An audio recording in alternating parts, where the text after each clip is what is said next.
감사합니다. 참 항상 그렇게 젊게 사십시오.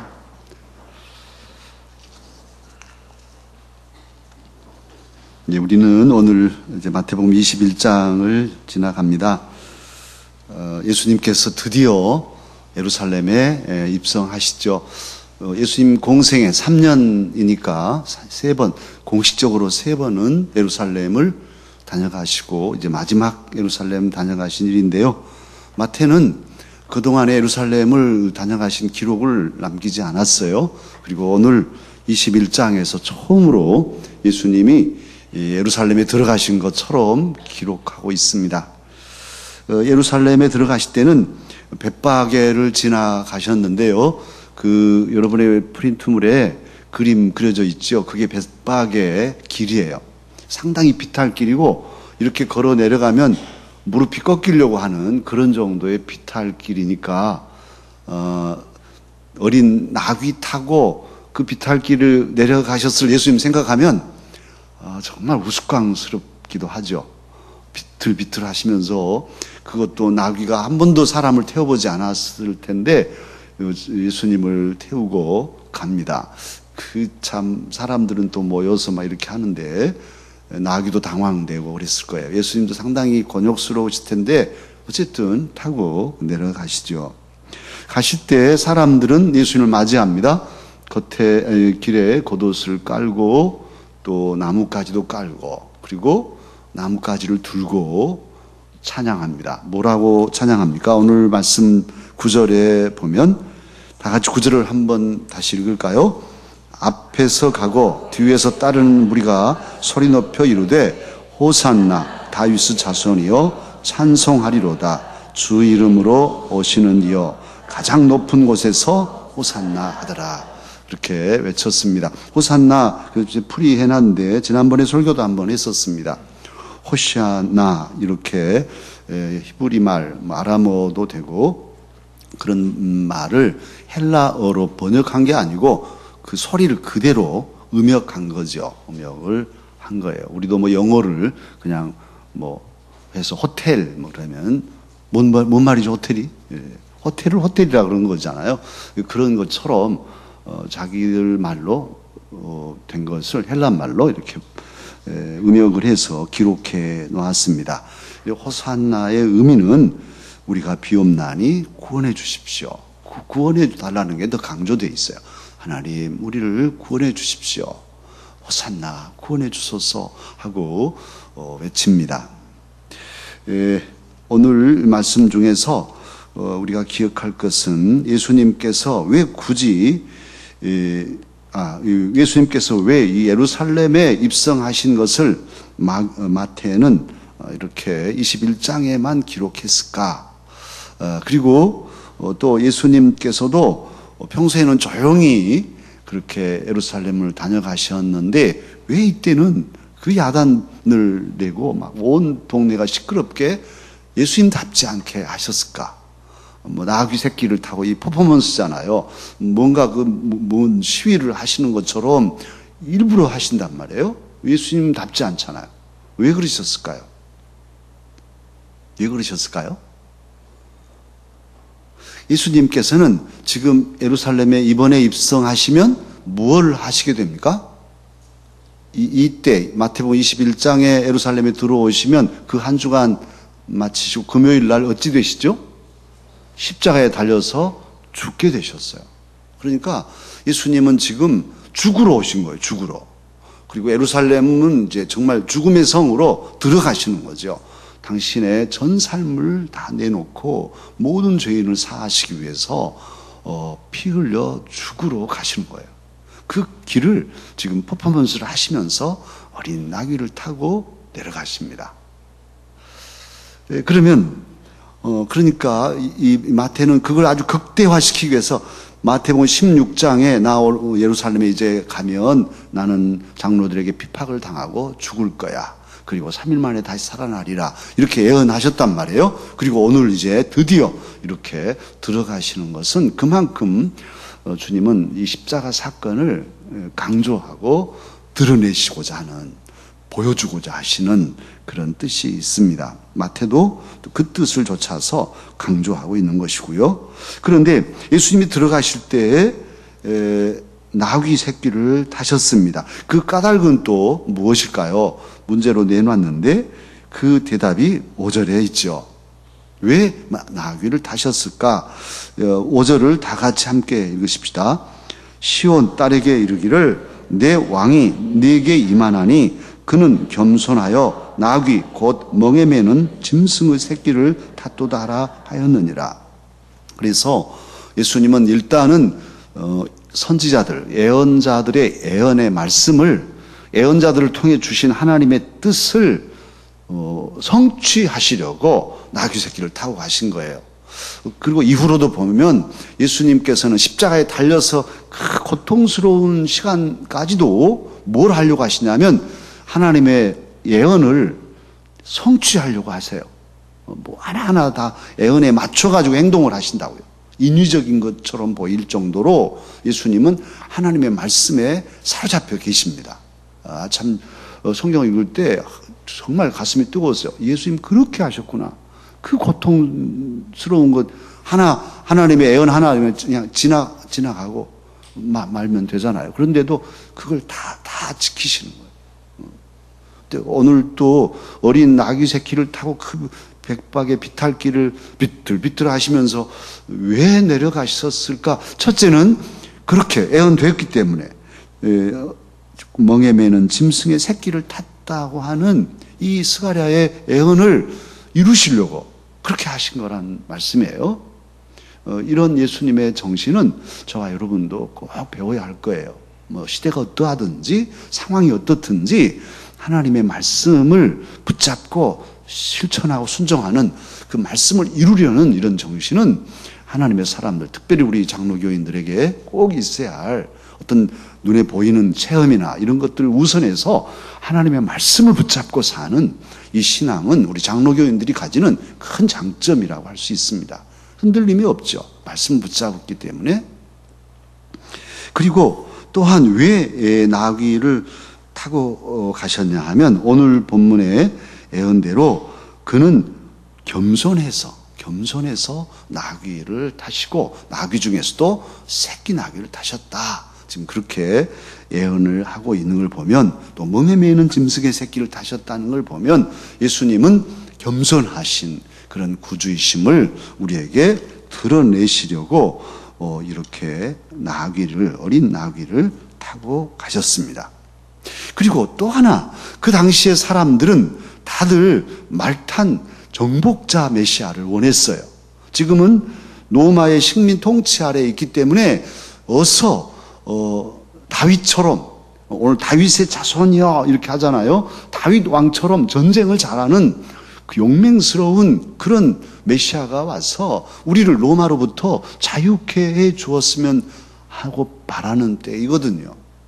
그런데 예수님은 말을 타고 또는 마차를 타고 칼 차고 이렇게 입성하시는 개선 장군이 아니라 정말 우스꽝스럽죠. 아주 정말 퍼포먼스가 너무 우스꽝스러워. 어린 새끼 나귀를 타고 뭐야죠? 뭔 시츄에이션이요? 이런 얘기를 하도록 만들어졌어요. 무슨 의도로, 무슨 상황을 이렇게 펼치실까? 그런데 주님은 사실은 깊은 의도를 갖고 계신 거죠. 참으로 낮아져서 겸손해서 아예 죽기까지 죄인들에게 자신의 모든 걸 내어주시는 그런 그 희생을 지금 감수하시는 거죠. 그리고 진짜로 이제 십자가에 달려 죽기까지 하셨지 않습니까?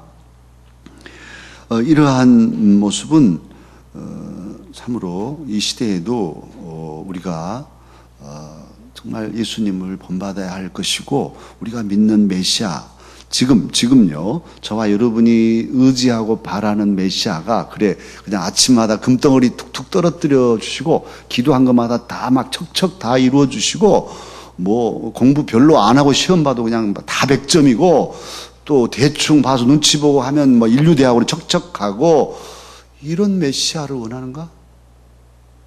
여러분 그것 때문에 이 심야기도에 나와 계신가요? 우리가 믿는 예수님은 그런 분이실까요? 믿습니다. 할 수 있다. 하면 된다. 뭐 못할 게 없다. 이렇게 하고 우리가 밀어붙이면 다 되는 건가요? 예수님은 그렇게 우리를 가르치지 않아요. 지금 낙이 타고 입성하십니다. 초라한 메시아. 전혀 기대에 맞지 않는, 부합하지 않는 메시아. 그리고 아예 폭삭 죽어버리시는 메시아. 십자가에 달려서 그냥 아예 죽어버리셨어요. 어디 그런 메시아가 다 있나요? 로마 군인들을 몰아내라고 했더니 로마 군인들한테 잡혀가지고 못 박혀서 죽었어. 그런데 메시아래요. 그런데 우리가 알지만 바로 그렇게 실패한 메시아, 죽어지신 그분이 바로 진정한 메시아이심을 우리는 압니다. 그분 때문에 우리가 살았고 그분 때문에 죽음도 뚫고 이겨낼 수 있습니다. 이제는 그 능력을 우리는 받들어 간직하고 이 세상을 살아가야 돼요. 세상이 만만치 않죠. 다 척척되는 건 아니에요.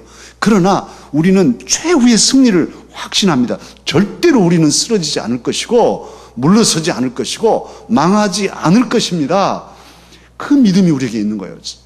척척척척 돼가지고 나중에 망가졌다? 이런 엉터리 같은 일이 어디 있어요. 그러나 우리는 고난이 있지만 더디지만 정말 막막하지만 죽음도 이기신 그분이 저와 여러분의 구주이시고 내 삶을 붙들고 계시고 이끌고 계신다는 사실을 확신할 때 우리는 강력한 신앙을 가지고 나갈 수 있어요. 어떤 세력 앞에도 꺾이지 않는. 죽음도 두려워하지 않으니까 뭐가 무섭겠어요. 죽음도 두렵지 않는 사람들인데. 그래서 진정한 메시아, 진정한 능력과 힘이 바로 십자가에 달리시려고 어린 나귀를 타고 입성하시는 그 주님께 있다는 것을 이 저녁 저와 여러분은 기억해야 합니다. 제 말에 오해가 없기를 바라고 정말 우리가 간절히 기도하죠. 정말 불치의 병을 앓으면서도 기도하고 저도 그렇게 해서 살아났으니까. 그러나 늘 고민스러운 거예요. 그러면 다 이루어져서 그냥 하나님 이것 오냐 또요. 이 참 여러분 자식들 길러보지만 아빠 이거 아빠 돈 다 책가방 갖다 줘. 학교 치료다 줘. 밥도 대신 먹어주지 뭐. 화장실 그럼 대신 화장실 가주지 뭐. 그런 부모가 어디 있어요? 그렇게 하면 자식을 망치는 거잖아요. 망치죠. 우리 하나님께서는 저희들을 사랑하시기에 그렇게 하시지 않아요. 그래서 때로는 정말 우리가 지금 새벽에 다윗 시편 52편 오늘 아침에 봤습니다만 다윗 보면 정말 막막한 거예요. 막 앞이 보이지 않아요. 하나님 부르짖어도 대답도 없으시고 그래도 그렇게 막 하나님 언제입니까? 막 이렇게 하면서도 꽉 붙잡는 게 있어요. 그러나 나는 하나님을 의지하겠습니다. 하나님을 찬양하겠습니다. 그렇게 하고 가는 거예요. 이 젊은 20살 넘는 20대 10년 동안을 이 약관의 다윗이 그렇게 광야를 헤매면서 가는 거예요. 앞이 보이지 않는데 언제 끝날지도 몰라. 하나님이 정해놓으시다. 너는 30까지는 고생할 거야. 점쳐 봤더니 아이고 다윗 30까지는 고생한다고 하나님이 그러시네요. 이렇게 한 적이 없어요. 그러나 언제일지는 모르지만은 그는 확신한 것이 하나님께서 나를 사랑하시고 이미 나에게 기름을 부으셨으니 나는 죽지 않을 것이고 망하지 않을 것이고 내가 버티고 견디면 최후의 승리는 내 것이다 하는 확신을 가지고 전진하잖아요. 그래 저와 여러분이 우리 주님 이미 이기신 죽음을 이기고 부활하신 주님이 오늘 저와 여러분의 주님이시기에 믿음을 가지고 낙이 타신 메시아를 따라서 우리도 힘차게 전진하십시다. 또한 예수님 이렇게 예루살렘에 입성하실 때에 사람들이 나뭇가지를 가지고 이렇게 맞았어요. 겉옷을 깔아드린 것도 정말 귀한 것이죠. 여러분 생각해 보세요. 지금같이 옷이 많아도 한 번도 제가 지나가는데 옷 깔아주신 분이 없었어요. 우리 교회. 근데 여러분 누구 지나간다고 해줬어요? 대통령이 지나간다고 옷 깔겠어요? 이쁘니까 해드릴까요? 그런 분도 없을 거예요.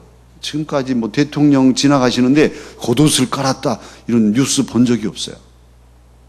그런데 그 당시 예수님 주변에 있는 사람들은 다 가난한 사람들입니다. 이 겉옷 한 통옷인데 이것으로 그냥 자고 입고 사는 거예요. 이거 벗으면 없어요. 홀라당 모르게 팬티나 차고 있는지.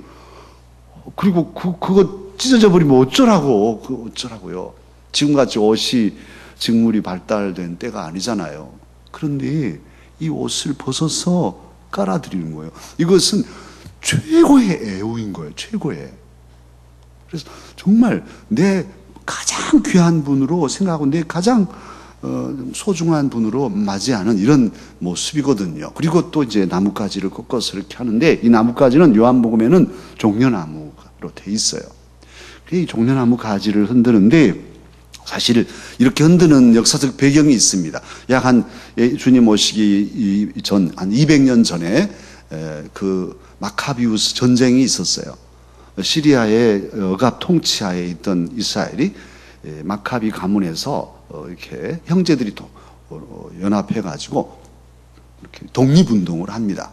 거기에 유다 마카비가 셋째 아들인데 마카비 가문의 셋째 아들이 이 유다가 제일 용맹스럽게 그렇게 대장이 돼서 전쟁을 일으키고 왜군들을 물리쳐요. 왜적들을 물리치고 성전을 정결케 합니다. 그렇게 해서 승리하고 예루살렘으로 입성해 올 때 사람들이 이 마카비우서를 읽어보면 외경인데 외경에 있어요. 마카비 그 외경 10장 7절인가요? 거기 보면 사람들이 종려가지를 흔들면서 승리한 유다 마카비를 영접합니다. 이런 그 역사적인 배경을 가지고 있는 사람들이. 그러니까 우리의 메시아, 정말 다윗의 아들, 저분이 우리의 제2의 마카비일 수 있다. 유다 마카비일 수 있다 하는 것이죠. 그리고 막 이렇게 호산나 우리를 구원해 주세요 하고 맞이한 것이죠. 참으로 온 정성을 다하여서 예수님을 맞이했는데 그들이 물론 기대는 잘못되어 있었습니다만 그 정성어리게 맞이한 이 태도, 이러한 마음가짐만은 우리가 본받아야 할 그런 마음가짐이라고 할 수 있습니다. 참으로 우리 주님은 이제 예루살렘에 입성하셔서 온 무리를 구원하시기 위해서 이제 하나씩 일정을 밟아 가실 것입니다. 다음에 또 이 다음에 되어진 일들을 또 살피기로 하고 오늘은 나귀 타신 나의 구주 예수님 그 겸손하심을 우리가 본받고 또 하나는 그렇게 해서 십자가에 달려 죽으셨지만 죽음을 이기시고 승리하신 진정한 승리를 이루신 그분이 저와 여러분의 구주이심을 확신하고 그분의 능력으로 우리도 우리의 삶을 돌파해내며 전진할 것을 다짐하십시다. 제가 그때 노회에 그 평화, 치유와 평화를 위한 생명공동체 운동 10년 위원회가 있는데 우리 총회가 10년을 이렇게 치유와 화해를 위한 생명공동체 운동을 정하고 10년의 목표로 삼고 가는데 노회에도 그 위원들이 만들어지고 여러분의 담임 목사도 그 위원회 위원이에요. 그래서 세미나를 받았습니다. 그런데 정말 깜짝 놀랐어요. 무슨 뭐 치유와 화해 뭐 다 아는 것 아니야? 그랬는데 정말 갈등을 조정하는 학문이 외국에는 이미 70년대부터 있어요. 아니 그 부부가 갈등하고 싸우잖아요. 교회 장로님들끼리 싸우면 누가 조정을 해줘야 되잖아요. 남북이 다투면 조정을 해줘야 누군가. 그런데 그 갈등을 조정하는 것이 그냥 되는 게 아니라는 거예요. 이게 학문이 됐어요. 잘 연구해서 그걸 잘 할 수 있도록 외국에는 하고 있어요. 근데 우리는 그런 게 아직 발달되어 있지 않아서 정말 이게 앞으로 정말 중요하구나 하는 생각을 했어요. 잘 조정만 해주면 갈라질 가정들이 판이 깨지지 않고 교회가 화목하고 서로 이 갈등들이 해소되는 건데요. 그런데 제가 칼럼에도 썼는데 평화를 이루는 거 우리 예수님처럼 정말 완전히 죽어지면 되련만은 그게 안 되죠. 그리고 평화를 해도 그냥 깨져버리는 거예요, 쉽게. 그래서 이제는 피스 메이킹이 아니라 피스 빌딩을 해서 건축하듯이 기초를 닦아서 어린 세대들을 평화의 그 개념으로 길러내고 그런 사람들이 길러져서 사회 요소에서 이렇게 평화를 이루어가는, 그래야 정권이 바뀌어도 여전히 평화는 유지되는 이런 어떤 그 건축을 구상하면서 지금 연구하고 이렇게 하고 있어요. 사랑하는 강사 여러분, 이 저녁에 저와 여러분 우리 주님을 꽉 붙잡고 우리도 이 어려운 시대를 뚫고 가면서 또한 그 믿음이 우리 자녀들에게 잘 전수되고 길러져서 일회성이 아닌 정말 어떤 어려움에도 시련에도 꺾이지 않는 믿음으로 전진하고 전체 사회가 그래서 하나님의 나라로 든든히 서가도록 우리의 가정이, 우리의 교회가 건강한 교회가 되고 이 지역이, 이 나라가 새로워지는 이런 원대한 꿈을 꾸면서 믿음길을 가십시다. 나 혼자만 잘 믿고 복 받아서 뿅 하고 천국 가는, 이건 그리스도인이 아닌 거예요. 정말 우리 강서교회의 성도들은 이런 아주 수준 낮은, 자기만 복 받고 해가지고 어디 가서 조용히 어디 기도원 같은 데 가서 혼자 기도해가지고 뿅 복 받고 가, 이런 엉터리 같은 신앙은 정말 저급한 거예요. 우리들의 신앙은 커져서 나의 구원도 구원이지만 이 사회 또 교회 건강해져야 돼요. 이 나라 정말 고통스럽고 얼마나 안타까운가요. 저 북한의 동포들 생각하면 가슴이 아리고, 누군가는 져야 한다면 우리들이 짐을 지면서 이 나라가 통일되도록 힘써야 되겠고, 우리 젊은 자녀들은 그런 꿈을 가지고 자라서, 글쎄요, 우리 중고등부 우리 윤철이랑 지금은 저렇게 하지만 나중에 대통령 돼가지고 피아노 치는 대통령 해가지고 남북을 통일시키는 신윤철 된다면 얼마나 좋겠어요. 이런 꿈들을 가지고 자라도록 우리가 길러주고 또 그렇게 믿음 안에 자라야겠습니다. 말씀을 품고 찬양하고 기도합니다. 주는 평화.